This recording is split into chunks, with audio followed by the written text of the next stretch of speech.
नमस्कार मित्रों, स्वागत है आप सभी का लर्न अबाउट एजुकेशनल हब के इस ऑनलाइन लर्निंग प्लेटफॉर्म पे।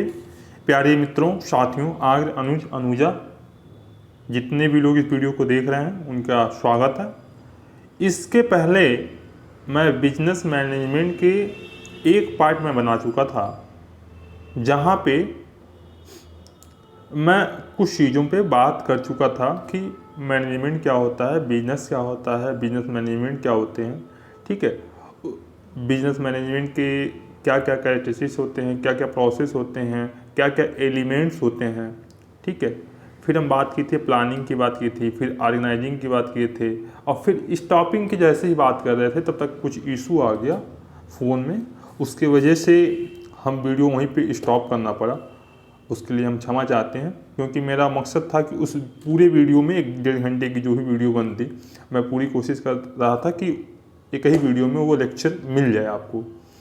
बस दुर्भाग्य कहिए कि फ़ोन में कुछ इशू आ गया, जिसकी वजह से वीडियो वहीं पे कट करना पड़ा हमको। बट कोई नहीं, हम अब आगे जहाँ तक बात किए थे कि ऑर्गेनाइजेशन हम पूरा कंप्लीट कर दिए थे, अथॉरिटी, डेलीगेसी, सब कुछ कंप्लीट कर दिए थे एमसीक्यू के रूप में, जो आपके एंट्रेंस एग्जाम में पूछे जाने वाले हैं। इसका मकसद एकदम बिल्कुल ये नहीं है कि आपको बस इतना ही पढ़ना है। जब मैं इसका डिटेल क्लास लूँगा, जैसे आप लोगों का एडमिशन हो जाएगा, तो अब मेरी वीडियो रेगुलरिटी होगी। ठीक, तो मैं पूरे क्लास को, जब क्लास लेंगे तो पूरे डिटेल में एक एक चीज़ को बड़ी बारीकी से समझने की कोशिश करेंगे। समय लगेगा लेकिन ठीक है, लेकिन कोई भी क्वेश्चन, कोई भी डाउट हम छोड़ने की कोशिश नहीं करेंगे। चलिए, अब समय ना गवाते हुए, क्योंकि एंट्रेंस आप लोगों का बहुत करीब है, तो ध्यान रहे कि स्टॉपिंग की बात कर रहे थे।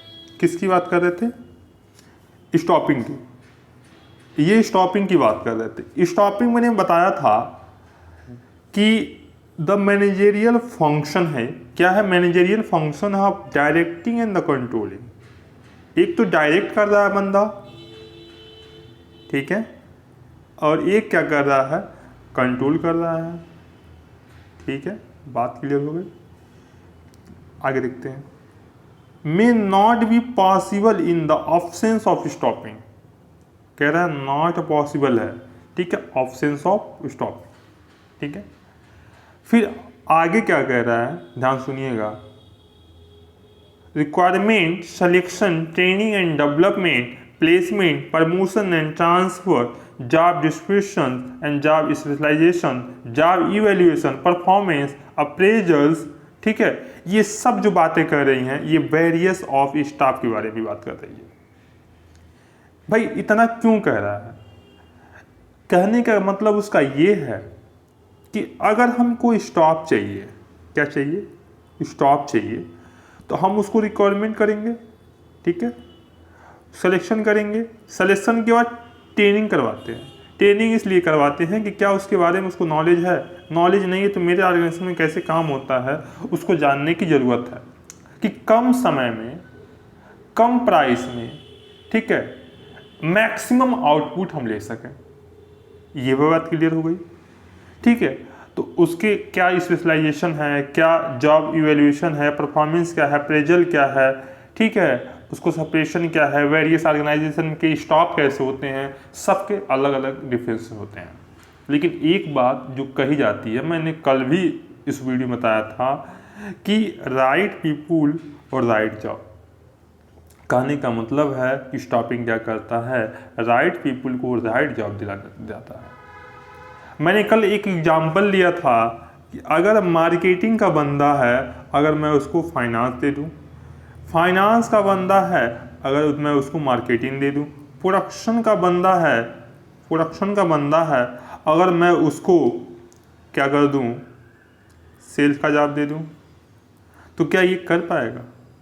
बिल्कुल नहीं कर पाएगा। नहीं कर पाएगा ना, क्योंकि उसको सही जॉब नहीं दिया गया। अगर मैं फाइनेंस के बंदे को फाइनेंस दे दूं, मार्केटिंग के बंदे को मार्केटिंग दे दूं, ठीक है, प्रोडक्शन के बंदे को प्रोडक्शन दे दूं, और सेल्स वाले बंदे को हम सेल्स दे दें, तो देखिएगा काम कम समय में अधिक इफिशिएंसी के साथ होगा, अधिक इफेक्टिवनेस प्रोवाइड करेगा और मैक्सिमम आउटपुट देने की कोशिश करेगा। बात क्लियर हो गई, ठीक है। और मैंने कल एक एग्जाम्पल और दिया था कि राइट पीपुल राइट जॉब। मान लीजिए कि एक शादी है, क्या है, एक शादी में गए हैं, और शादी में जैसे ही गए हैं तो वहाँ पे एक हेड होगा, ठीक है, घर का दूल्हे का भाई हो सकता है, जो भी, या हाँ दूल्हे का भाई हो सकता है। तो क्या करेगा, एक भैया को मिठाई वाले पे रख देगा, एक खाने वाले पे रख देगा, एक टेंट वाले पे रख देगा, और एक सामान लेने वाले को रख देगा। ऐसे सबको काम को बांट देगा। और जैसे एक काम को बांट देगा ना भैया, उसके बाद क्या होगा, सबको उसके रोल रिस्पॉन्सिबिलिटी उसके ड्यूटीज बता दिए जाएंगे, ठीक है। और उसको वो बार बार चेकअप करेगा, इवेल्युएट करेगा क्या वो काम सही रूप में कर रहा है, यदि हाँ तो कैसे कर रहा है, कोई गड़बड़ तो नहीं है, बार बार चेक करेगा। अगर गड़बड़ है तो उसको सलाह देगा, ठीक है, मोटिवेट कर लेगा थोड़ा सा, ठीक है, कि कहीं पे भी कोई फॉल्ट ना हो और समय पे सब काम हो जाए, मैक्सिमम आउटपुट हमें वहाँ से मिल जाए, जिससे शादी ऑर्गेनाइजेशन सबसे सक्सेसफुली हो जाए। उसी तरह ऑर्गेनाइजेशन में भी स्टॉपिंग का वही काम है जो एक शादी में वो सब 5 लोग कर रहे हैं। बात क्लियर हो गई हो। अगर कभी भी कुछ भूले तो शादी वाली बात याद रखने की कोशिश करना है। बात क्लियर हुई, चलिए आगे बढ़ते हैं। इतनी बात आपको हमेशा याद रखना है, ठीक है। अब चलते हैं, थोड़ा सा आगे बढ़ने की कोशिश करते हैं, ठीक है। अब थोड़ा सा हम क्या करते हैं, कुछ प्रोसेस देखना है।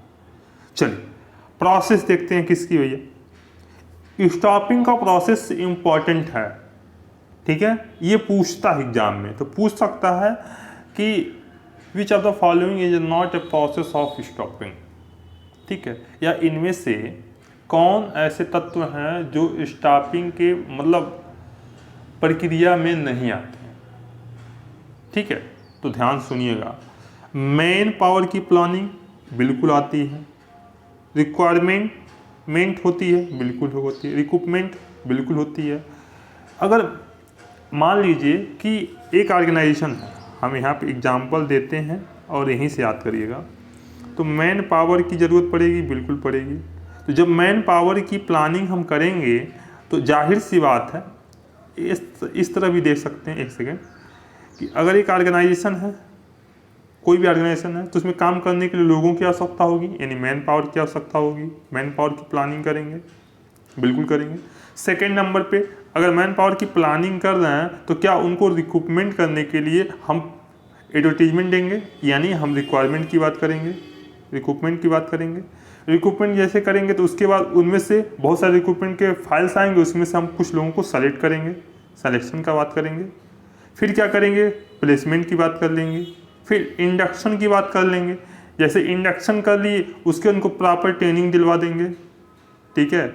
उसके बाद क्या करेंगे, परफॉर्मेंस अप्रेजल करवाएंगे और फिर उनके प्रमोशन की बात करेंगे। अब यहाँ तक बात अगर क्लियर हो गई हो तो दिमाग में बैठा के रखिएगा, यानी man power, recruitment, selection, placement, induction, ठीक है, training and the performance appraisal and promotion. Okay, चलिए आगे बढ़ते हैं, ठीक है। वो हमेशा बात आपको याद रखना है। अब बात होती है कि रिक्रूटमेंट, एक सेकेंड, हाँ, किसकी बात होती है, रिक्रूटमेंट की, ठीक है, या रिक्वायरमेंट की, जो भी आप लोग पढ़ते हो, ठीक है। थोड़ी सी मेरी भाषा हो सकता है प्रोनाउंसिएशन में कुछ गड़बड़ हो, बट आई थिंक आपको बात समझ में आ रही होगी, ठीक है। तो क्या करते हैं, सोर्सेस ऑफ, अब कह रहा है कि पहला it is the source of supply of man power of organisation. यही क्या करता है, सप्लाई करता है। आप इकोनॉमिक्स में 2 चीज़ें पढ़ते होंगे, एक तो पढ़ते हैं डिमांड और एक जगह सप्लाई। दोनों को बैलेंस कर पाते हैं, ठीक है, दोनों को बैलेंस कर पाते हैं तो अच्छी बात है, ठीक है। तो ये सोर्स है किसके, मैन पावर के ऑर्गेनाइजेशन की, ठीक है। It is the first step of hiring people for 2 and the second selection, बिल्कुल ये फर्स्ट ऐसा स्टेप है जो कभी भी हायरिंग की जाती है एंड 2 एंड सेकेंड सिलेक्शन के लिए। ठीक है, ये ऑन गोइंग प्रोसेस है, ये चलने वाली प्रक्रिया हमेशा होती है। Recruitment is the process of searching for prospects employ and simulating them to the apply for job in the organisation. बिल्कुल, it is the position and optimism natures की होती है, यानी ये हमेशा पॉजिटिव, ठीक है, की बात करता है, नेचर की बात करता है। अब देखते हैं कि हम सोर्सेस ऑफ रिक्रूटमेंट कैसे करते हैं। सबके पास 2 सोर्सेस होते हैं, एक तो होता है कोई भी सोर्स होगा, एक तो अंदर की बात होगी और एक बाहर से कर लेंगे। पहले घर में देखेंगे कितने लोग हैं, घर से काम चल रहा है तो ठीक है, नहीं चलेगा तो हम बाहर के लोगों को बुला लेंगे। बात क्लियर हो गई। तो उसी तरह एक तो इंटरनल फिर एक्सटर्नल बात कर लेंगे। ठीक है, इंटरनल में क्या कर लेंगे, प्रमोशन एंड ट्रांसफ़र कर देंगे, फॉर्मर एम्प्लॉय कर लेंगे, ठीक है, रिफ्रेजल एम्प्लॉय कर देंगे, प्रीवियस अप्लीकेंट्स जो होंगे या डिमोशन कर लेंगे। बात क्लियर हो गई हो। इतनी बात हमेशा याद रखना है। इसमें घर के लोगों को ही पहले वरीयता दी जाती है, फिर दूसरे के घर के लोगों को वरीयता दी जाती है। पहले घर में कुछ बनेगा तो पहले घर के लोग खाएंगे, बचेगा तो पड़ोसियों को दिया जाता है। बात क्लियर हो गई। चलिए, अब सेकेंड वाले में क्या है, सेकेंड वाले में क्या है, दिख रहा है आप लोगों को? हाँ, दिख रहा होगा। अब क्या करेंगे, पब्लिश करवाएंगे, एडवर्टाइजमेंट करवाएंगे, ठीक है, employment exchange and private public करेंगे, कैंपस से रिक्रूटमेंट कर लेंगे या फैक्ट्री गेट से कर लेंगे, कॉन्ट्रैक्टर या जॉबर से हम कर लेंगे या ट्रेड यूनियन से बात कर लेंगे या हो सकता है प्रोफेशनल एसोसिएशन से बात कर लें, deputation from the other organisation से कर लें। ठीक है, उसके बाद कंपटीटर को बुला लें, ठीक है, मर्ज कर लें, कंसल्ट कर लें किसी से।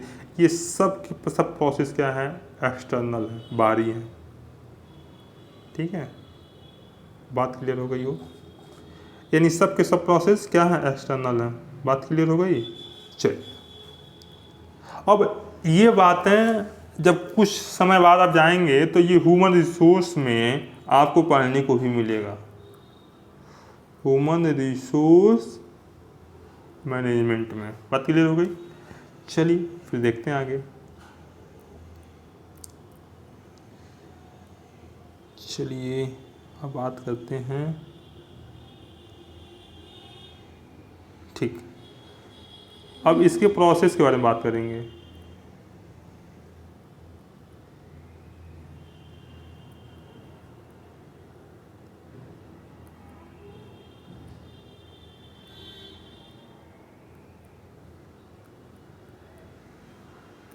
ठीक,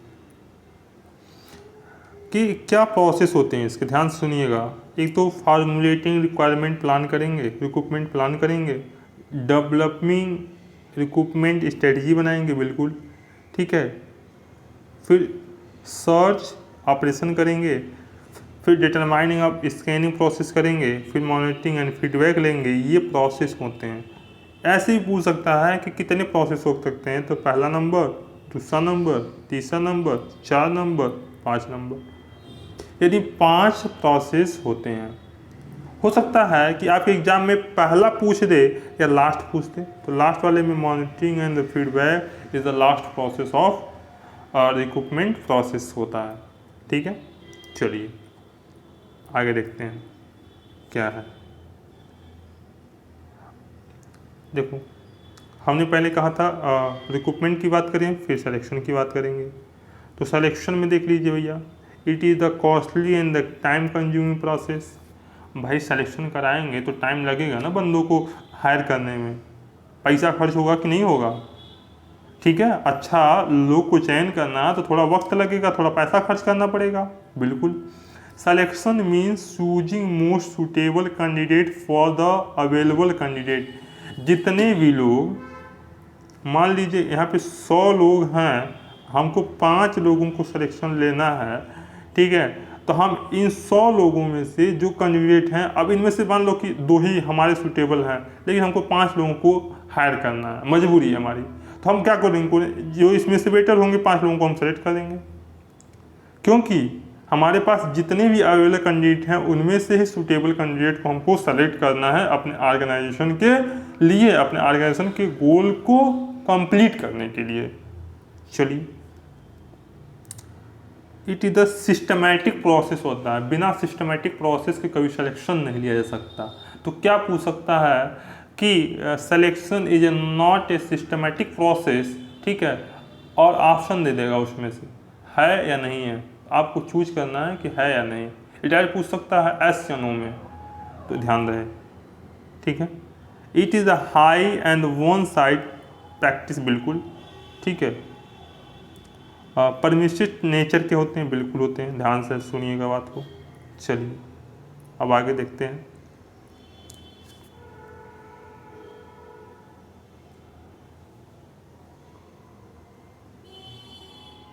चलिए,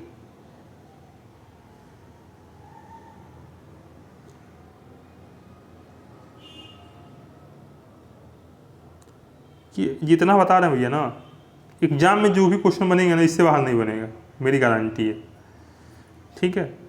एक बार ट्रस्ट करके जाइएगा, जो जो सब्जेक्ट हम पढ़ा रहे हैं, जितना बोल दे रहा है उतने, उससे बाहर आने की, उससे बाहर नहीं आएगा जहाँ तक मुझे अनुमान है। चलिए हम इसको बार बार आगे कर लेंगे। चलिए ध्यान सुनिएगा मेरी बात को। एक तो जो सिलेक्शन जो प्रोसेस होता है, हम पहले क्या करते हैं, रिसीविंग करते हैं, ठीक है। जो भी एप्लीकेंट के एप्लीकेशंस आते हैं उनके हम रिसीविंग करते हैं, फिर एक हम सिलेक्शन टेस्ट करवाते हैं, उसके बाद हम इंटरव्यू लेते हैं, फिर स्किल ट्रेड करवाते हैं, टेस्ट लेते हैं, उसके बाद क्या करते हैं, रेफरेंस, फिर उसके बाद क्या करते हैं, रेफरेंस एंड बैकग्राउंड चेकिंग करते हैं, फिर फिजिकल एग्जामिनेशन लेते हैं, फिर सिलेक्शन डिसीजन लेते हैं, फिर इनको जॉब ऑफर करेंगे, ठीक है। फिर जॉब ऑफर करेंगे और फिर क्या करेंगे, कॉन्टेक्ट फॉर एम्प्लॉयमेंट करेंगे, फिर प्लेसमेंट करेंगे, फिर ओरिएंटेशन करेंगे, फिर इवैल्यूएशन करेंगे। ये जितनी प्रक्रिया बताएं वो सब के सब प्रक्रिया इसके अंदर निहित होती है। पहली चीज़ रिसीव करेंगे एप्लीकेशन को, फिर एक टेस्ट लेंगे, ऐसे पूरी प्रक्रिया करते करते इवैल्यूएशन पे जाएंगे और ये प्रक्रिया हम कंप्लीट कर लेंगे। बात क्लियर हो गई। चलिए, सिलेक्शन टेस्ट में हम क्या करते हैं, एक तो पर्सनालिटी टेस्ट करते हैं, बिल्कुल पर्सनालिटी टेस्ट हमेशा किया जाता है। आप कहीं भी इंटरव्यू देने जाएंगे तो आपको सबसे पहले जज किस पे किया जाएगा, पर्सनालिटी टेस्ट भी किया जाएगा। अचीवमेंट टेस्ट किया जाता है, बिल्कुल कोई भी अचीवमेंट। इंटेलिजेंट टेस्ट किया जाता है, आप क्या इंटेलिजेंट हैं, क्या गेस वर्क कर पाते हैं, क्या सही डिसीजन मेकिंग कर पाते हैं नहीं कर पाते हैं। एटीट्यूड टेस्ट लेते हैं, कितना एटीट्यूड है, क्या हर बात पे तो आप सैड नहीं होते हैं, ठीक है, कहीं क्रोधित वाले तो इंसान नहीं है, दयालु हैं क्या, ठीक है, आपका ईगो कितना है, इस सब के सब क्या क्या आता है। अब इंटरेस्ट टेस्ट लिया जाता है कि आपका इंटरेस्ट किस फील्ड में है, ये ज़्यादा इम्पोर्टेंट लगता है। फिर उसके बाद ग्राफिकल, ठीक है, ग्राफिकल टेस्ट भी लिए जाते हैं, ठीक। फिर इंटरव्यू लिया जाता है। Interview is the process of interact between the application and interviewer. एक बंदा यहाँ बैठा होगा, 1 2 3 4 5 ऐसे लोग बैठे होंगे और आपसे सब क्वेश्चन करेंगे, ऐसे ऐसे आपको सबको रिप्लाई देना पड़ेगा, ठीक। और इससे आपके पर्सनालिटी को जज करेंगे और एक इंटरेक्ट करेंगे, बात करने की कोशिश करेंगे और आपको सिलेक्शन लेंगे। It is a negative step, ठीक है। जिसका सिलेक्शन नहीं होता उसको लगता है नेगेटिव है, और जिसका सिलेक्शन होता है लगता है पॉजिटिव है, but it is the negative step. बात क्लियर हो गई। चलिए,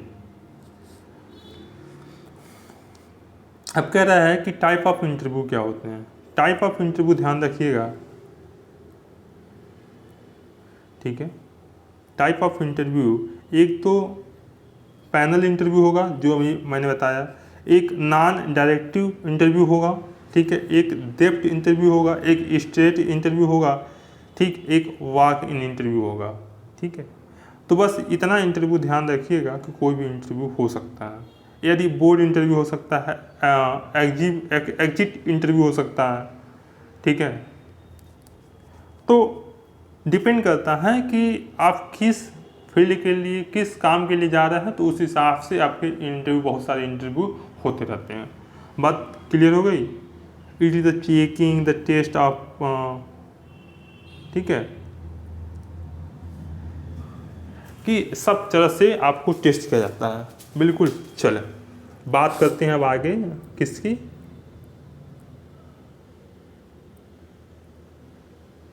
ट्रेनिंग की। ट्रेनिंग की बात करेंगे, बिल्कुल ट्रेनिंग की बात करेंगे। Training is the most important. Training is the process learning new skill knowledge in the order enhance the efficiency and effectiveness to achieving goal. बिल्कुल बात सही कह रहा है। कह रहा है इट इज़ द प्रोसेस, यह एक ऐसी प्रक्रिया है, हिंदी वाले सुनेंगे, यह एक ऐसी प्रक्रिया है जहाँ पे हमें कुछ नया सीखने को मिलता है, कुछ नया मतलब कुछ ज्ञान मिलता है, और आर्डर इन्हेंस करने को मिलता है कि इफ़िशिएंसी और इफेक्टिवनेस से जो कि अपने अचीव करते हैं अपने गोल को। बात इतनी क्लियर हो गई है। दूसरी चीज़, मेथड ऑफ ट्रेनिंग क्या होती है। मेथड ऑफ ट्रेनिंग दो प्रकार के होते हैं, एक तो ऑन द जॉब ट्रेनिंग, एक तो ऑफ द ट्रेनिंग, ठीक है, दो चीज़ें। एक तो जॉब के साथ on the special of job training होता है, कोचिंग में ऑन द जॉब ही होगा, ठीक है, लर्नर ट्रेनिंग हो जाएगा, इंटर्नशिप ट्रेनिंग हो जाएगा, ये सब ऑन द जॉब के साथ होता है। जॉब रोटेशन हो जाएगा, क्रिएशन ऑफ असिस्टेंट पोजीशन, ये सब के सब ऑन द जॉब ट्रेनिंग के बाद में होगा। ऑफ द जॉब क्या हो जाएगा, case study method, role playing lecture, ठीक है, कॉन्फ्रेंस, ठीक है, ब्रेन स्टॉर्मिंग मेथड, ठीक है, मैनेजमेंट गेम्स, ठीक है, ये सब के सब ट्रेनिंग क्या होते हैं, on off the basis of job होते हैं, ठीक। अब तक हम लोग क्या पढ़ लिए, ध्यान से मेरी बात सुनिएगा। मैनेजमेंट पढ़ लिए, मैनेजमेंट के एलिमेंट पढ़ लिए। मैनेजमेंट के एलिमेंट क्या क्या थे, ठीक है, एक प्लानिंग, एक ऑर्गेनाइजिंग, एक स्टॉपिंग, ठीक, एक डायरेक्टिंग और एक कंट्रोलिंग। अब इसमें से हम प्लानिंग पढ़ चुके, ऑर्गेनाइजिंग पढ़ चुके, स्टॉपिंग पढ़ चुके, स्टॉपिंग में जितनी भी प्रक्रियाएं सबके सब पढ़ चुके। मेरे पास बचा हुआ है एक डायरेक्टिंग और एक कंट्रोलिंग।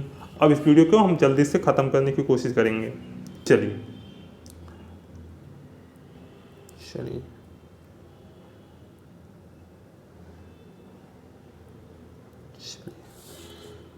ध्यान सुनिएगा।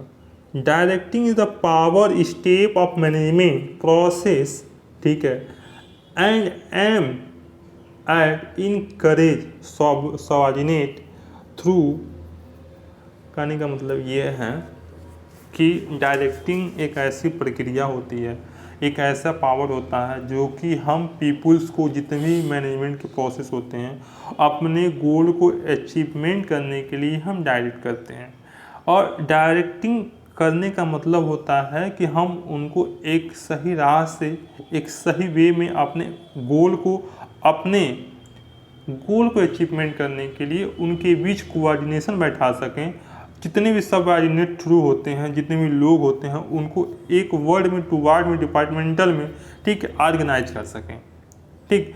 या हम कह सकते हैं, एक लाइन लिखा है यहाँ पे, it is the process of directing, ठीक है,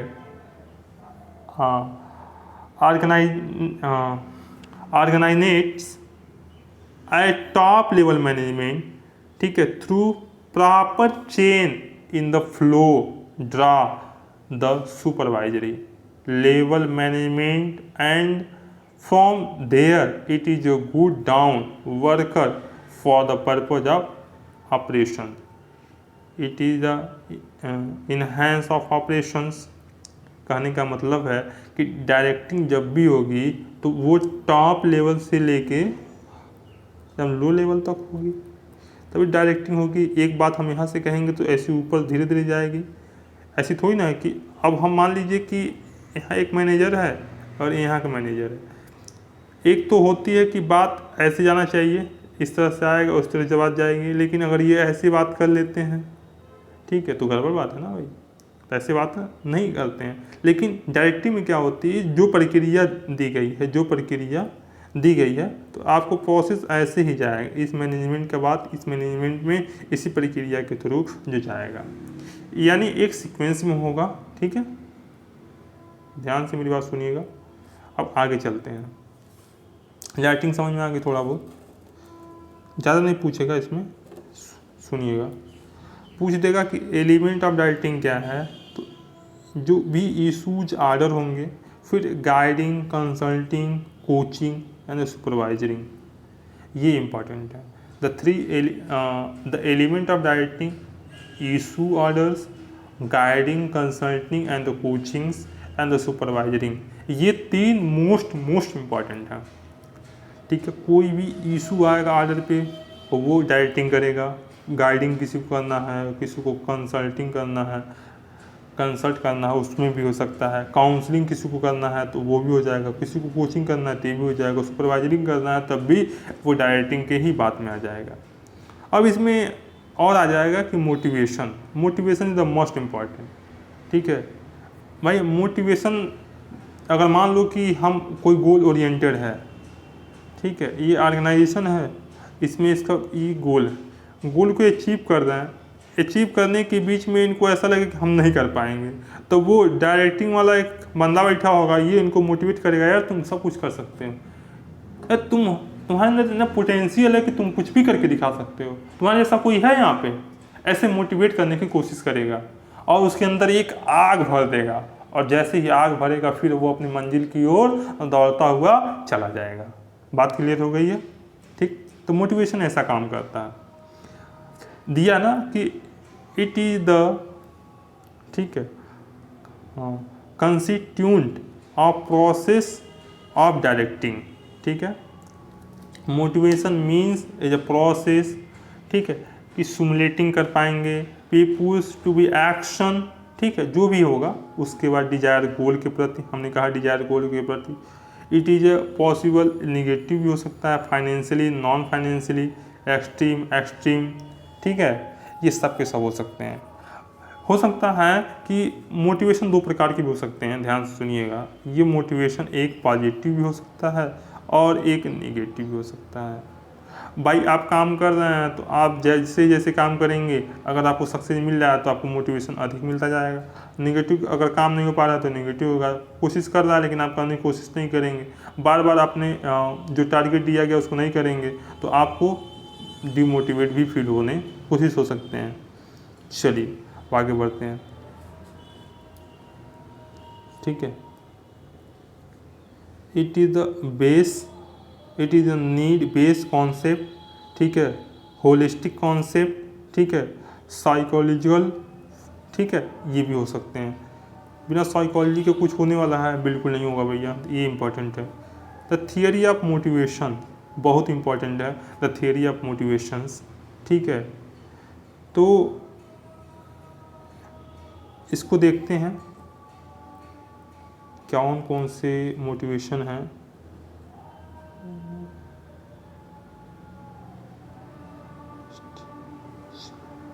एक कह रहा है कि स्टिक अप्रोच होनी चाहिए, reward for position, motivation and stick, और the punishment for negative motivation. जैसे कह रहा है कि नेगेटिव और पॉजिटिव, यहाँ पे ध्यान सुनिएगा, पॉजिटिव एक नेगेटिव, ठीक, नेगेटिव में आपको पनिशमेंट दे दिया जाएगा, ठीक है। पॉजिटिव में क्या दे दिया जाएगा? पॉजिटिव में ये दे दिया जाएगा कि रिवार्ड दे दिया जाएगा, अवार्ड दे दिया जाएगा, कुछ प्राइस दे दिया जाएगा, ये सब के सब क्या है? पॉजिटिव है। पनिशमेंट दे दिया जाएगा, डिमोशन कर दिया जाएगा, तो ये निगेटिव मोटिवेशन हो सकता है, ठीक है।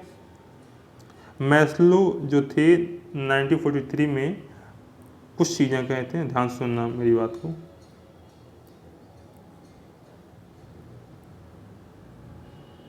ठीक है, कि एक तो सेल्फ फुलफिलमेंट होना चाहिए, ठीक है। दूसरी चीज स्वाभिमान, नीड, सक्सेस, स्टेटस, ये ज़रूरी है, ठीक है। सोशल नीड जैसे लव हो गया, ठीक है, अफेक्शन हो गया, फ्रेंडशिप हो गया, ये इम्पोर्टेंट है। Safety and the security need होनी चाहिए, ठीक है। फिजिकल नीड्स होनी चाहिए, जैसे फूड हो गया, ठीक, क्लोथिंग हो गई, एयर वाटर हो गया, ये सब के सब।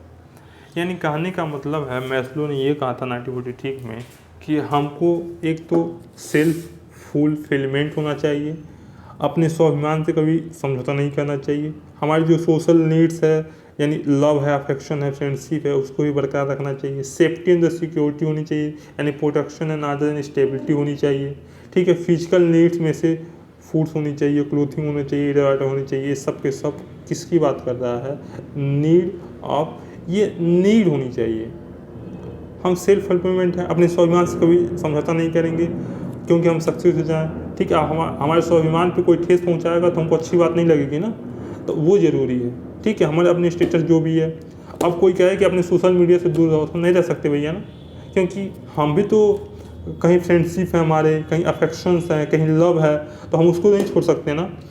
तीसरी चीज़ कि कह रहा है कि सेफ्टी एंड द सिक्योरिटी होनी बहुत ज़रूरी है, कि protection, order and the stable होना चाहिए, कि हमारे पास प्रोटेक्शन भी होना चाहिए, ऑर्डर भी होना चाहिए, जो हमारी जॉब है वो स्टेबल रहे, तभी तो कर्मचारी काम करेगा, कोई एम्प्लॉय काम करेगा, बात क्लियर हुई। और उसकी जो फिजिकल नीड्स हैं, जैसे उसको फूड, ठीक है, क्लोथ, एयर वाटर, अगर इतना पैसा भी नहीं कमा पा रहा है तो वैसे जॉब को वो छोड़ सकता है, कोई और जॉब कर सकता है। बात इतनी क्लियर हो गई। चलिए,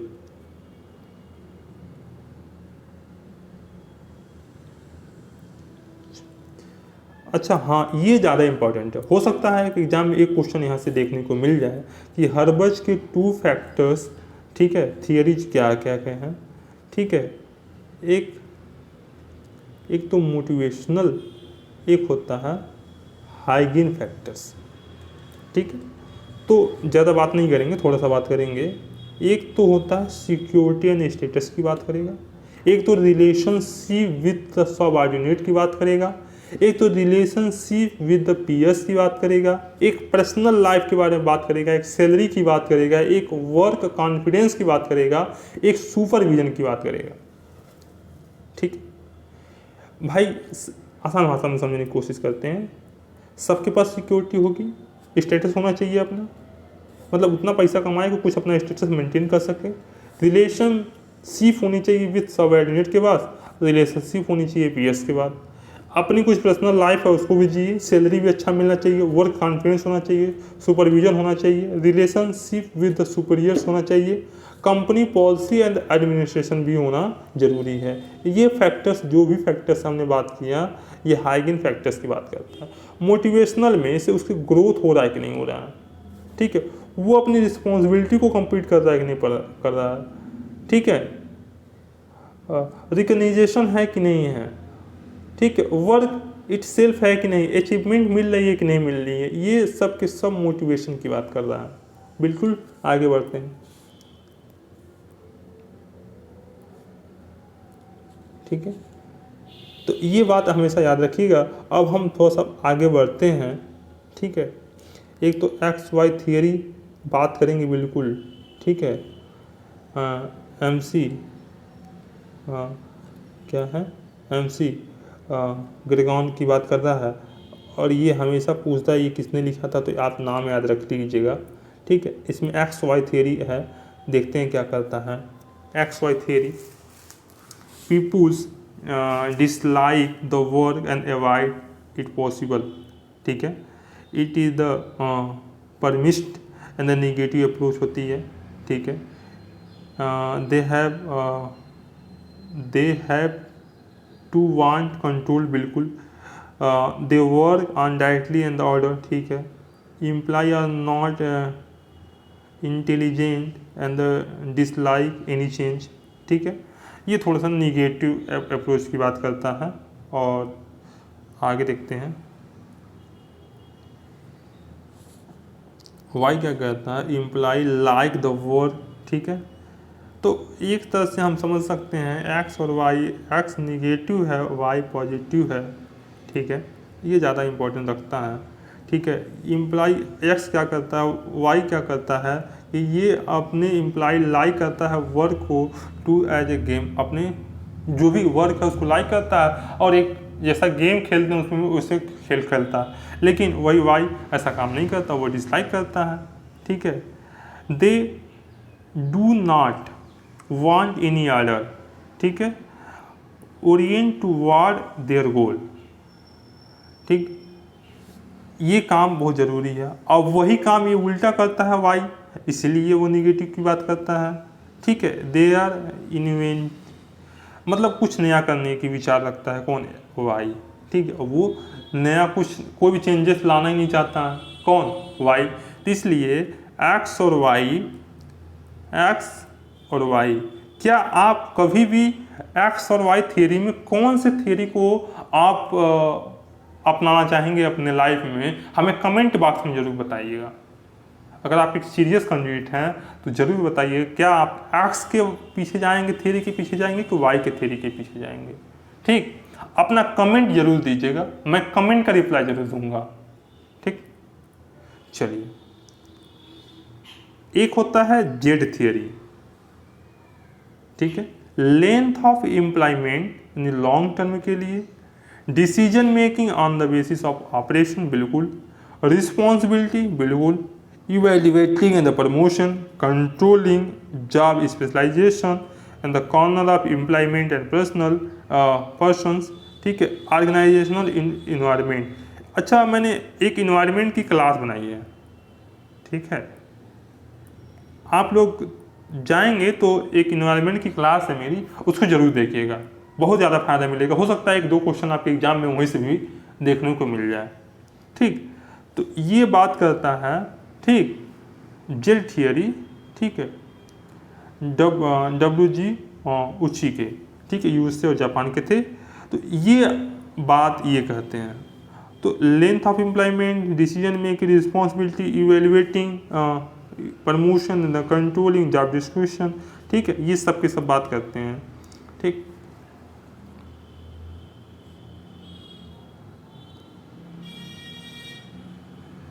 ठीक, तो अगर हम लोगों को चूज करना हो एक्स वाई जेड में, तो हमको तो जेड ज़्यादा अच्छा लग रहा है, ठीक। आप लोग अपनी राय जरूर प्रकट करें, उससे अच्छा लगेगा, हमें पता तो चले आप लोग कहीं सो तो नहीं रहे हैं, ठीक। चलिए, अब इसमें ज़्यादा कुछ इम्पोर्टेंट नहीं लग रहा हमको, ठीक है। एक बार वैसे देख लीजिए, हाँ ये ज़्यादा इम्पोर्टेंट है, सोचा, लीडरशिप। लीडरशिप इज आर्ट, ठीक है, इंडक्टिंग सबऑर्डिनेट, ठीक है, compiles their assign with confidence होनी चाहिए। लीडरशिप एक ऐसा, मतलब लीडरशिप का मतलब होता है नेता, समझिए। नेता क्या हो, सबको साथ लेके चलता है, अपना प्रतिनिधित्व करता है, उन सभी लोगों का प्रतिनिधित्व करता है, अपने ओरिएंटेड गोल के प्रति वो कॉन्फिडेंस होता है, ये बात हमेशा याद रखिएगा, ठीक है। टाइप ऑफ लीडर होता है, कुछ डेमोक्रेटिक लीडर होते हैं, कुछ पॉजिटिव लीडर होते हैं, कुछ निगेटिव लीडर होते हैं, ठीक। और क्या होते हैं, कुछ प्रोडक्शन ओरिएंटेड और कुछ एम्प्लॉयमेंट ओरिएंटेड लीडर भी होते हैं, ठीक। चलिए, कंट्रोलिंग, अब हम सबसे लास्ट स्टेप पे आ गए हैं और हमें उम्मीद है कि 10 मिनट में वीडियो ख़त्म हो जाएगा, चाहे 2 मिनट में वीडियो ख़त्म हो जाए, देखते हैं। Controlling is the checking of current performance against, अभी जितना भी काम हुआ है ये सब कुछ चेक करेगा, कौन, कंट्रोलिंग, कौन, ये कंट्रोलिंग भैया, ठीक है, कंट्रोलिंग करता है। यानी सब कुछ होने के बाद कंट्रोल करना जरूरी है कि अगर गाड़ी, ये जो कार है ना भैया, अगर हम चालू कर दिए तो कंट्रोल करने वाला कोई होना चाहिए।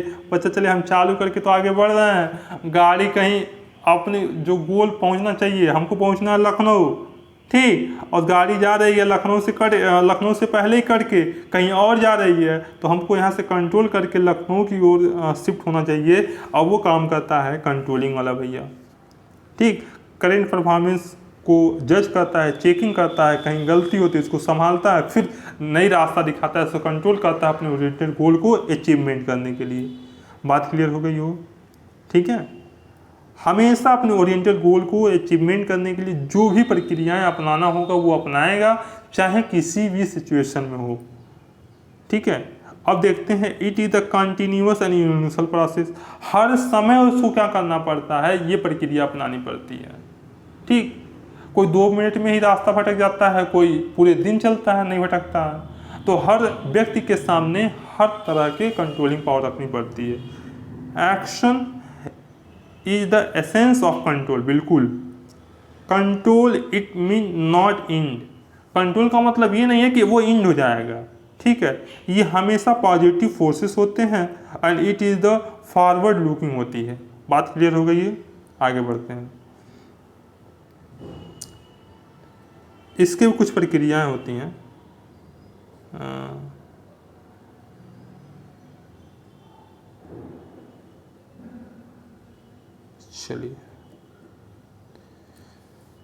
चलिए ध्यान सुनिएगा मेरी बात को। प्रोसेस ऑफ कंट्रोलिंग, एक तो जो भी स्टैंडर्ड्स होंगे उसको देखेंगे, फिर मेजरमेंट करेंगे परफॉर्मेंस को, फिर डिटेक्टिंग करेंगे। ठीक है, फिर करेक्शन करेंगे और उसके बाद वही फीडबैक हम वाली बात कर लेंगे। कुछ टेक्निक्स होते हैं इसके, सुनिएगा मेरी बात को। हो सकता है कि एग्जाम में यहाँ से क्वेश्चन देखने को मिले।